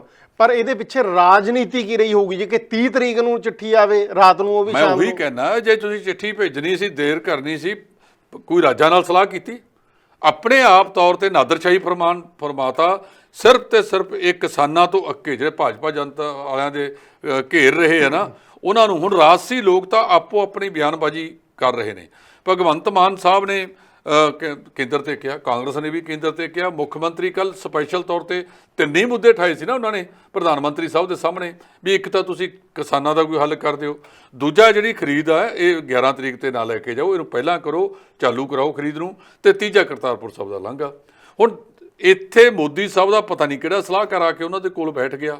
ਜਿਨ੍ਹਾਂ ਕਿਸਾਨਾਂ ਨੇ ਕਣਕ ਬੀਜਣੀ ਆ ਉਹ ਤਾਂ ਠੀਕ ਹੈ, ਜਿਨ੍ਹਾਂ ਨੇ ਆਲੂ ਬੀਜਣਾ, ਆਲੂ ਤਾਂ ਜਿਹੜਾ ਹੈਗਾ 10 ਅਕਤੂਬਰ ਤੋਂ ਸ਼ੁਰੂ ਹੋ ਜਾਂਦਾ ਹੈਗਾ, ਬਜਾਈ ਉਹਦੀ 1 ਅਕਤੂਬਰ ਦੇ ਪਹਿਲੇ ਹਫ਼ਤੇ ਤੋਂ ਸ਼ੁਰੂ ਹੋ ਜਾਂਦੀ ਹੈ। ਉਹਨਾਂ ਨੇ ਸਟੋਰਾਂ ਦੇ ਵਿੱਚੋਂ ਵੀ ਕੱਢ ਲਿਆਂਦਾ, ਉਹ ਕਿੱਧਰਲੇ ਪਾਸੇ ਜਾਣਗੇ? ਇਹਦੇ ਤੇ ਰਾਜਨੀਤੀ ਹੋ ਰਹੀ ਆ। ਹੁਣ ਤੁਸੀਂ ਸ਼੍ਰੋਮਣੀ ਅਕਾਲੀ ਦਲ ਦੇ ਪ੍ਰਧਾਨ ਸਾਹਿਬ ਤੇ ਉਹਨਾਂ ਦੇ ਸੁਪਰ ਸਾਲਾ ਸਾਹਿਬ, ਉਹ ਕਹਿੰਦੇ ਆ ਕਿ ਇਹਨਾਂ ਨੇ ਆਪ ਦੀ ਨਲਾਇਕੀ ਛਪਾਉਣ ਖਾਤਰ ਕੇਂਦਰ ਤੋਂ ਦੇਰ ਨਾਲ ਕਰਾਤੀ, ਵੀ ਚਲੋ ਪੰਜਾਬ 'ਚ ਤਾਂ ਇਹਨਾਂ ਨੇ ਕਰਾਤੀ ਤੇ ਹਰਿਆਣੇ 'ਚ, ਯਾਨੀ ਕਿ ਝੋਨੇ ਦੀ ਖਰੀਦ ਲੇਟ ਕਰਾਤੀ ਹੈ, ਸੁਖਬੀਰ ਬਾਦਲ ਦਾ ਬਿਆਨ ਹੈ। ਤੇ ਪੰਜਾਬ 'ਚ ਤਾਂ ਇਹਨਾਂ ਨੇ ਕਰਾਤੀ, ਚੰਨੀ ਸਾਹਿਬ ਜਾ ਕੇ ਕਰਾ ਆਏ ਕੱਲ, ਤੇ ਹਰਿਆਣੇ ਦੇ ਵਿੱਚ ਕਿਹਨੇ ਕਰਾਤੀ? ਇਹ ਜਦੋਂ ਇਸ ਤਰ੍ਹਾਂ ਦੀ ਬਿਆਨਬਾਜ਼ੀ ਕਰਦੇ ਆ ਤਾਂ ਲੋਕ ਮਜ਼ਾਕ ਉਡਾਉਂਦੇ ਆ। ਤੁਸੀਂ ਮੁੱਦਿਆਂ ਤੇ ਲੜੋ, ਤੁਸੀਂ ਸਿਆਸੀ ਪਾਰਟੀਆਂ, ਤੁਹਾਡਾ ਸਰਕਾਰ ਦੀਆਂ ਕੰਮਾਂ ਦੇ ਵਿੱਚ ਊਨਤਾਈਆਂ ਕੱਢਣਾ ਬਿਲਕੁਲ ਤੁਹਾਡਾ ਫਰਜ਼ ਹੈ, ਤੁਸੀਂ ਲੋਕਾਂ ਦੀ ਜਨਤਾ ਦੇ ਵਿੱਚ ਲੈ ਕੇ ਜਾਓ। ਪਰ ਹੁਣ ਗੁੰਮਰਾਹ ਕੁਨ ਪ੍ਰਚਾਰ ਤੁਹਾਡੇ ਤੇ ਕਿਸੇ ਨੇ ਚੱਲਣਾ ਨਹੀਂ, ਕਿਉਂਕਿ ਸੋਸ਼ਲ ਮੀਡੀਆ ਦੇ ਉੱਤੇ ਬਹੁਤ ਕੁਝ ਉਦੋਂ ਪਹਿਲਾਂ ਆ ਗਿਆ, ਜਿਵੇਂ ਰਵਿੰਦਰ ਜੀ ਦੱਸ ਕੇ ਹਟਿਆ ਕਿ 30 ਤਰੀਕ ਦੀ ਰਾਤ ਨੂੰ ਸਰਕਾਰ ਵੱਲੋਂ ਇਹ ਖਬਰ ਨਸ਼ਰ ਕਰਾਈ ਗਈ ਵੀ ਭਾਈ ਖਰੀਦ ਲੇਟ ਹੋ ਗਈ ਹੈ, ਤੁਸੀਂ ਮੰਡੀਆਂ 'ਚ ਨਾ ਲੈ ਕੇ ਆਓ। ਤਾਂ ਕਿਸਾਨ ਲੈ ਕੇ ਜਾਣ ਤਾਂ ਜਾਣ ਕਿੱਥੇ? ਸੋ ਮੈਂ ਸਮਝਦਾ ਕਿ ਜਿਹੜੀਆਂ ਜ਼ਰੂਰੀ ਮੰਗਾਂ ਨੇ ਨਾ, ਇਸੇ ਕਰਕੇ ਤਾਂ ਪੰਜਾਬ ਦੀਆਂ ਮੰਗਾਂ ਹੁਣ ਤੱਕ ਪੂਰੀਆਂ ਨਹੀਂ ਹੋਈਆਂ, ਕਿਉਂਕਿ ਇਹ ਸੁਹਿਰਦ ਨਹੀਂ ਸੀ। ਕਿਸਾਨ ਵੀ ਤਾਂ ਇਹੀ ਕਹਿੰਦੇ ਆ ਕਿ ਜੇ ਤੁਸੀਂ ਸੁਹਿਰਦ ਹੁੰਦੇ ਤਾਂ ਸਾਨੂੰ ਉੱਥੇ ਜਾ ਕੇ ਬੈਠਣ ਦਾ ਲੋੜ ਕੀ ਸੀਗੀ। ਜੀ, ਇੱਕ ਮੁੱਖ ਮੰਤਰੀ ਚਰਨਜੀਤ ਚੰਨੀ ਹੁਣਾਂ ਨੇ ਕਿਹਾ ਆ ਕਿ ਕਿਸਾਨਾਂ ਦੇ ਖਿਲਾਫ ਦਰਜ ਹੋਏ ਕੇਸ ਵਾਪਸ ਲਏ ਜਾਣ। ਉਹਨਾਂ ਨੇ ਸ਼ਾਇਦ ਆਰਪੀਐਫ ਨੂੰ ਵੀ ਲਿਖਿਆ ਜੀ। ਇਹ ਉਹ ਕੇਸ ਨੇ ਜੀ ਜਿਹੜੇ ਇਸ ਸੰਘਰਸ਼ ਦੇ ਦੌਰਾਨ ਹੋਏ ਨੇ, ਉਹ ਕੇਸ ਉਹਨਾਂ ਨੇ ਕਿਹਾ ਹੈਗਾ ਕਿ ਅਸੀਂ ਸਾਰੇ ਦੇ ਸਾਰੇ ਵਾਪਸ ਲਵਾਂਗੇ। ਲੰਬੇ ਸਮੇਂ ਤੋਂ ਕਿਸਾਨ ਸੰਯੁਕਤ ਮੋਰਚੇ ਦੀ ਇਹ ਮੀਟਿੰਗ ਵੀ ਸੀ ਪੰਜਾਬ ਸਰਕਾਰ ਨਾਲ। ਤੁਹਾਨੂੰ ਯਾਦ ਹੋਵੇਗਾ ਜਦੋਂ ਰਾਜੇਵਾਲ ਸਾਹਿਬ ਮੁੱਖ ਮੰਤਰੀ ਸਾਬਕਾ ਕੈਪਟਨ ਅਮਰਿੰਦਰ ਸਿੰਘ ਨੂੰ ਮਿਲ ਕੇ ਆਏ ਸੀ, ਉਸ ਵੇਲੇ ਵੀ ਉਹਨਾਂ ਨੇ ਕਿਹਾ ਸੀ ਕਿ ਕਿਸਾਨਾਂ ਦੇ ਕਰਜ਼ੇ ਕੇਸ ਹੈ ਦਰਜ, ਇਹਨਾਂ ਨੂੰ ਵਾਪਸ ਲਿਆ ਜਾਵੇ। ਕਿਸਾਨੀ ਸੰਘਰਸ਼ ਦੌਰਾਨ ਜਿਹੜੇ ਹੋਏ ਨੇ ਉਹ ਕੇਸ ਇੱਕ ਤਾਂ ਵਾਪਸ ਹੋਏ ਨੇ, ਇੱਕ ਉਹ ਦੂਜਾ ਹੋਰ ਮੰਗ ਕਰਦੇ ਆ ਕਿ ਜਿਹੜੇ ਪਰਾਲੀ ਸਾੜਨ ਦੇ ਮਾਮਲੇ 'ਚ ਪਿਛਲੇ ਸਾਲ ਕੇਸ ਦਰਜ ਹੋਏ ਸੀ ਉਹਨਾਂ ਨੂੰ ਵੀ ਵਾਪਸ ਲਿਆ ਜਾਵੇ। ਪਰ ਅਜੇ ਮੇਰਾ ਖਿਆਲ ਜਿਹੜੇ ਇਹ ਸੰਘਰਸ਼ ਦੌਰਾਨ ਕਿਸਾਨਾਂ ਤੇ ਕੇਸ ਦਰਜ ਹੋਏ ਉਹਨਾਂ ਦੀ ਗੱਲ ਕੀਤੀ ਜਾ ਰਹੀ ਹੈ। ਸੋ ਸਰਕਾਰ ਨੇ ਉਹ ਵਾਪਸ ਲੈ ਲਏ ਨੇ। ਇਸ ਕਰਕੇ ਆਪਾਂ ਜਿਹੜਾ ਹੈਗਾ ਉਹਨਾਂ ਦਾ ਜਿਹੜਾ ਤਰਕ ਹੈਗਾ ਜੀ, ਉਹ ਕਿਸਾਨਾਂ ਨੇ ਉਸ ਚੀਜ਼ ਦਾ ਬਹੁਤ ਸਵਾਗਤ ਕੀਤਾ ਹੈ ਕਿ ਜੇ ਇਹ ਮੁੱਖ ਮੰਤਰੀ ਨੇ ਸਿਫਾਰਿਸ਼ ਕੀਤੀ ਹੈ ਕਿ ਕੇਸ ਵਾਪਸ ਲੈ ਜਾਣ ਤਾਂ ਕਿਸਾਨਾਂ ਵੱਲੋਂ ਵੀ ਸਵਾਗਤ ਕੀਤਾ ਜਾ ਰਿਹਾ ਹੈ ਇਸ ਚੀਜ਼ ਦਾ। ਉਹ ਜਿਹੜੇ ਰੇਲਵੇ ਪ੍ਰੋਟੈਕਸ਼ਨ ਫੋਰਸ ਨੂੰ ਉਹਨਾਂ ਨੇ ਕੇਂਦਰ ਦੇ ਅੰਡਰ ਹੁੰਦਾ ਨਾ ਰੇਲਵੇ ਮਹਿਕਮਾ, ਉਹਨਾਂ ਨੇ ਜਿਹੜੇ ਦਰਜ ਕੀਤੇ ਨੇ ਉਹਦੇ ਤੇ ਰეკਮੈਂਡ ਕਰਕੇ ਭੇਜਿਆ ਇਹਨਾਂ ਨੇ ਜੀ। ਤੇ ਇਸ ਤੋਂ ਇਲਾਵਾ ਕਿਸਾਨਾਂ ਲਈ ਇੱਕ ਹੋਰ ਸੁਖਜਿੰਦਰ ਰੰਧਾਵਾ ਨੇ ਪੰਜਾਬ ਦੇ ਕਿਸਾਨਾਂ ਲਈ ਇੱਕ ਕਦਮ ਚੱਕਿਆ ਕਿ ਬਾਹਰੋਂ ਜਿਹੜੀਆਂ ਹਰਿਆਣੇ ਚੋਂ ਜਾਂ ਹੋਰ ਪਾਸਿਓਂ ਟਰਾਲੀਆਂ ਆਉਂਦੀਆਂ ਸੀ ਪਹਿਲਾਂ ਝੋਨੇ ਦੀਆਂ ਮੰਡੀ 'ਚ, ਉਹਨਾਂ ਨੂੰ ਰੋਕਿਆ ਜਾ ਰਿਹਾ ਜੀ। ਇਹ ਕਹਿਤਾ ਉਹਨਾਂ ਨੇ ਜੀ ਅੱਜ ਇੱਕ ਤਾਂ 24 ਘੰਟੇ ਨਾਕਾ ਕਰ ਦਿਓ, ਭਾਵੇਂ ਲਿੰਕ ਰੋਡਾਂ ਨੇ ਭਾਵੇਂ ਦੂਜੀਆਂ ਨੇ, ਉਹਨਾਂ ਤੇ ਨਾਕਾ ਕਰ ਦਿਓ। ਇਹਨਾਂ ਨੂੰ ਕਿਸੇ ਕੀਮਤ ਤੇ ਬਰਦਾਸ਼ਤ ਨਹੀਂ ਕੀਤਾ ਜਾਵੇਗਾ। ਇਹਦੇ ਨਾਲ ਜਿਹੜੇ ਇਹਨਾਂ ਦੇ ਮੰਤਰੀ ਸੰਤਰੀ ਕੀ ਅੰਦਰ ਵੀ ਬੈਠੇ ਆ ਨਾ, ਇਹ ਬਿਆਨ ਉਹਨਾਂ ਨੂੰ ਦੁਖਿਓ ਬਹੁਤ ਕਰੂਗਾ। ਸੋ ਸੁਖਜਿੰਦਰ ਸਿੰਘ ਰੰਧਾਵੇ ਦੇ ਵਿੱਚ ਵੀ ਇੱਕ ਗੱਲ ਹੈ ਜਿਹੜੀ ਕੀਤੀ ਜਾਂਦੀ ਹੈ, ਕਾਰਨ ਅਰਵਿੰਦਰ ਜੀ ਮੇਰੇ ਖਿਆਲ ਇਸੇ ਚੀਜ਼ ਨੂੰ ਜੇ ਨਰਿੰਦਰ ਮੋਦੀ ਤੇ ਉਹਦਾ ਖੇਤੀਬਾੜੀ ਮੰਤਰੀ ਸਮਝ ਲੇ, ਯੂਪੀ ਤੇ ਬਿਹਾਰ ਚੋਂ ਉੱਥੇ MSP ਨਹੀਂ ਹੈਗੀ, ਉੱਥੇ ਝੋਨਾ ਮਸਾਂ 800-700 ਰੁਪਏ ਨੂੰ ਖਰੀਦ ਲਿਆ ਜਾਂਦਾ ਹੈ। ਉਹਦੇ ਤਾਂ ਤੁਸੀਂ 200 ਰੁਪਇਆ ਉਹਦਾ ਕਿਰਾਇਆ ਲਾ ਲਓ ਕੁਇੰਟਲ ਦਾ, 1000 ਹੋ ਗਿਆ। ਤੇ ਪੰਜਾਬ ਦੇ ਵਿੱਚ ਜਿਹੜਾ ਹੈਗਾ 2000 ਦੇ ਕਰੀਬ ਵਿਕਦਾ ਹੈ, ਤੇ ਇੱਥੇ ਲਿਆ ਕੇ ਵੇਚ ਕੇ ਅੱਧੋ ਅੱਧ ਮੁਨਾਫਾ ਕਰ ਲਿਆ ਜਾਂਦਾ। ਉਹਦੇ ਵਿੱਚ ਅਫਸਰ ਵੀ ਰਲੇ ਹੋਏ ਸੀ, ਉਹਦੇ ਵਿੱਚ ਮੰਤਰੀਆਂ ਤੇ ਵੀ ਤੇ ਦੋਸ਼ ਲੱਗਦੇ ਆ, MLA ਤੇ ਵੀ ਦੋਸ਼ ਲੱਗਦੇ ਆ। ਸੋ ਇਹ ਜਿਹੜਾ ਕਦਮ ਉਹਨਾਂ ਨੇ ਚੁੱਕਿਆ ਉਹਦੀ ਅਦਾਇਗੀ ਪੰਜਾਬ ਸਰਕਾਰ ਦੇ ਜ਼ਰੀਏ ਜਾਂਦੀ ਸੀ। ਫਿਰ ਕੈਸ਼ ਕ੍ਰੈਡਿਟ ਲਿਮਟ ਦੇ ਵਿੱਚ ਫਰਕ ਪੈਂਦਾ ਹੈਗਾ, ਜਾਂ ਤਾਂ ਲਿਆਉਣ ਕੋਈ ਪੰਜਾਬ ਨੂੰ ਉਹਦਾ ਕੋਈ ਫਾਇਦਾ ਹੋਵੇ ਤਾਂ ਆਪਾਂ ਮੰਨਿਆ ਜਾ ਸਕਦਾ, ਪੰਜਾਬ ਨੂੰ ਤਾਂ ਉਹਦਾ ਕੋਈ ਫਾਇਦਾ ਨਹੀਂ। ਸੋ ਇਸ ਕਰਕੇ ਉਹਨਾਂ ਨੇ ਕਿਹਾ ਕਿ ਨਾਕੇ ਲਾਓ। ਕੱਲ੍ਹ ਤੇ ਅੱਜ 2 ਦਿਨਾਂ ਦੇ ਵਿੱਚ ਕਈ ਖੇਤਰਾਂ ਦੇ ਵਿੱਚ ਕੁਝ ਟਰਾਲੀਆਂ ਜਾਂ ਟਰੱਕ ਕਿਸਾਨਾਂ ਨੇ ਫੜ ਵੀ ਲਏ ਨੇ ਜੀ। ਇਸ ਤੋਂ ਇਲਾਵਾ ਕਿਸਾਨ ਮਹਾਪੰਚਾਇਤ ਨੂੰ ਸਖਤ ਟਿੱਪਣੀ ਕੀਤੀ ਹੈ ਸੁਪਰੀਮ ਕੋਰਟ ਨੇ ਕਿ ਰਸਤਾ ਖਾਲੀ ਕੀਤਾ ਜਾਵੇ। ਦੂਜੇ ਪਾਸੇ ਜੰਤਰ ਮੰਤਰ ਤੇ ਜਿਹੜੀ ਮਨਜ਼ੂਰੀ ਮੰਗੀ ਜਾ ਰਹੀ ਸੀ ਕਿਸਾਨਾਂ ਵੱਲੋਂ, ਉਹਦੇ ਤੇ ਬਹੁਤ ਸਖਤ ਰਵੱਈਆ ਅਪਣਾਇਆ ਸੁਪਰੀਮ ਕੋਰਟ। ਦੇਖੋ, ਜੇ ਤਾਂ ਕਿਸਾਨ ਮੰਗਦੇ ਨੇ, ਇੱਥੇ ਜਿਹੜਾ ਅਦਾਲਤ ਦੀ ਇਹ ਟਿੱਪਣੀ ਆ ਨਾ, ਉਹਦਾ ਲੋਕਾਂ ਦੇ ਗਲੇ 'ਚੋਂ ਥੱਲੇ ਨਹੀਂ ਉਤਰ ਰਹੀ। ਅਸੀਂ ਮਾਨਯੋਗ ਅਦਾਲਤ ਦੇ ਫੈਸਲਿਆਂ ਦਾ ਹਰ ਵਕਤ ਸਵਾਗਤ ਕਰਦੇ ਹਾਂ ਤੇ ਉਹਨਾਂ ਦਾ ਸਤਿਕਾਰ ਕਰਦੇ ਹਾਂ। ਉਹ ਕਹਿੰਦੇ ਜੇ ਤਾਂ ਅੰਨਾ ਹਜ਼ਾਰੇ ਧਮੱਚੜ ਪਾਵੇ ਉੱਥੇ ਬਹਿ ਕੇ, ਉੱਥੇ ਰਾਮਦੇਵ ਧਮੱਚੜ ਪਾਵੇ ਆਪਦਾ, ਫਿਰ ਤਾਂ ਮਨਜ਼ੂਰ ਹੈ। ਅਸਲ ਦੇ ਵਿੱਚ ਜਿਹੜੀ ਕਿਸਾਨਾਂ ਦੀ ਤਸਵੀਰ ਆ ਉਹ ਗਲਤ ਪੇਸ਼ ਕੀਤੀ ਗਈ ਹੈ। ਕਿਸਾਨ ਤਾਂ ਹੈ ਨਹੀਂ, ਇਹ ਤਾਂ ਕਿਸਾਨ ਮਹਾਪੰਚਾਇਤ ਬਣਾ ਕੇ ਕੁਝ ਅਖੌਤੀ ਉੱਥੇ ਲੈ ਕੇ ਗਏ ਨੇ। ਕਿਸਾਨ ਉਦੋਂ ਤੋਂ ਬਾਰ-ਬਾਰ ਟਿੱਪਣੀਆਂ ਕਰ ਰਹੇ ਨੇ ਕਿ ਅਸੀਂ ਰਸਤਾ ਬੰਦ ਨਹੀਂ ਕੀਤਾ। ਇਹ ਵੱਡੇ ਕਿੱਲ, ਕੰਡਿਆਲੀਆਂ ਤਾਰਾਂ, ਪੱਥਰ ਤੇ ਟੋਏ ਜਿਹੜੇ ਪੁੱਟੇ ਨੇ ਉੱਥੇ ਵੱਡੇ 20-20 ਫੁੱਟ ਦੇ, ਇਹ ਦਿੱਲੀ ਦੀ ਪੁਲਿਸ ਨੇ ਪੱਟੇ ਨੇ। ਦਿੱਲੀ ਜਾਂ ਹਰਿਆਣਾ ਦੀ ਪੁਲਿਸ ਨੇ ਕਰਨਾਲ 'ਚ ਵੀ ਪੱਟੇ ਸੀ, ਉੱਥੇ ਪੱਟੇ ਹੈ ਵੀ ਸਾਡਾ ਇਹਦੇ ਨਾਲ ਕੋਈ ਤਾਲੁਕਾਤ ਨਹੀਂ ਹੈ। ਤਾਂ ਮੈਂ ਸਮਝਦਾ ਕਿ ਮਾਨਯੋਗ ਸਰਵਉੱਚ ਅਦਾਲਤ ਨੂੰ ਕੋਈ ਆਪਦੀ ਟੀਮ ਨਿਯੁਕਤ ਕਰਕੇ ਉਹਦਾ ਪਹਿਲਾਂ ਜਾਇਜ਼ਾ ਲੈਣਾ ਚਾਹੀਦਾ, ਫਿਰ ਇਹਦੇ ਤੇ ਕੋਈ ਫੈਸਲਾ ਆਵੇ। ਇਹਦੀ ਤਰੀਕ ਸ਼ਾਇਦ ਅੱਗੇ ਪਾ ਦਿੱਤੀ ਗਈ ਹੈ। ਹੋ ਸਕਦਾ ਉਸ ਵੇਲੇ ਉਹਨਾਂ ਨੇ ਦਿੱਲੀ ਸਰਕਾਰ ਕੇਂਦਰ ਨੂੰ ਕਿਹਾਗਾ ਕਿ ਤੁਸੀਂ ਜੇ ਕਿਸਾਨਾਂ ਨੂੰ ਇਹਦੇ 'ਚ ਪਾਰਟੀ ਬਣਾਉਣਾ ਚਾਹੁੰਦੇ ਹੋ ਤਾਂ ਬਣਾ ਸਕਦੇ ਹੋ। ਤੇ ਫਿਰ ਉਸ ਵੇਲੇ ਕਿਸਾਨ ਇਸ ਕਰਕੇ ਇਹਨਾਂ ਦੀਆਂ ਕਮੇਟੀਆਂ ਅੱਗੇ ਪੇਸ਼ ਨਹੀਂ ਹੋਏ ਕਿ ਅਸੀਂ ਇਹਦੇ ਵਿੱਚ ਪਾਰਟੀ ਨਹੀਂ, ਕਿਉਂਕਿ ਅਸੀਂ ਰਸਤਾ ਕੋਈ ਰੋਕਿਆ ਨਹੀਂ। ਸੋ ਅਗਲੇ ਦਿਨਾਂ ਦੇ ਵਿੱਚ ਇਹ 'ਚੋਂ ਕੀ ਨਿਕਲ ਕੇ ਆਉਂਦਾ ਇਹ ਸਭ ਦੇ ਸਾਹਮਣੇ। ਜੀ ਢਿੱਲੋਂ ਸਾਹਿਬ, ਜਾਂਦੇ ਅਸੀਂ ਗੱਲ ਕਰ ਲੈਂਦੇ ਹਾਂ।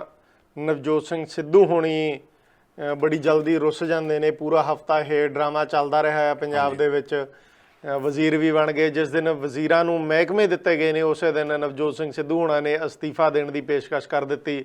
ਹਾਲਾਂਕਿ ਦੁਬਾਰਾ ਅੱਜ ਉਹਨਾਂ ਨੇ ਟਵੀਟ ਕੀਤਾ ਹੈ ਕਿ ਮੈਂ ਰਾਹੁਲ ਤੇ ਪ੍ਰਿਯੰਕਾ ਗਾਂਧੀ ਦੇ ਨਾਲ ਕੰਮ ਕਰਦਾ ਰਹੂੰਗਾ, ਪੰਜਾਬ ਨੂੰ, ਪੰਜਾਬੀਅਤ ਨੂੰ ਬਚਾਉਣ ਦੀ ਪੂਰੀ ਕੋਸ਼ਿਸ਼ ਕਰੂੰਗਾ ਤੇ ਕਈ ਫੋਰਸਿਸ, ਕਈ ਤਾਕਤਾਂ ਮੈਨੂੰ ਖਤਮ ਕਰਨ ਨੂੰ ਜਾਂ ਨੀਵਾਂ ਕਰਨ ਨੂੰ ਲੱਗੀਆਂ ਹੋਈਆਂ ਨੇ, ਪਰ ਮੈਂ ਰਾਹੁਲ ਤੇ ਪ੍ਰਿਯੰਕਾ ਦੇ ਨਾਲ ਕੰਮ ਕਰਦਾ ਰਹੂੰਗਾ। ਇੱਕ ਸ਼ਬਦ ਹੋਰ ਵੀ ਕਹਿਤਾ ਜੀ ਵੀ ਮੈਂ ਪਾਰਟੀ 'ਚ ਰਹਾਂ ਜਾਂ ਨਾ ਰਹਾਂ, ਉਹਨਾਂ ਦਾ ਸਤਿਕਾਰ ਕਰਦਾ। ਕਿਸੇ ਅਹੁਦੇ ਤੇ ਰਹਾਂ ਜਾਂ ਨਾ ਰਹਾਂ, ਦੇਖੋ ਜੀ ਉਹੀ ਆ ਗਿਆ ਨਾ ਵੀ ਦੇਖੋ ਉਹ ਤਾਂ ਪ੍ਰਧਾਨਗੀ ਵਾਲਾ ਉਹਦੇ ਹੀ ਆ ਗਿਆ ਨਾ ਜੀ।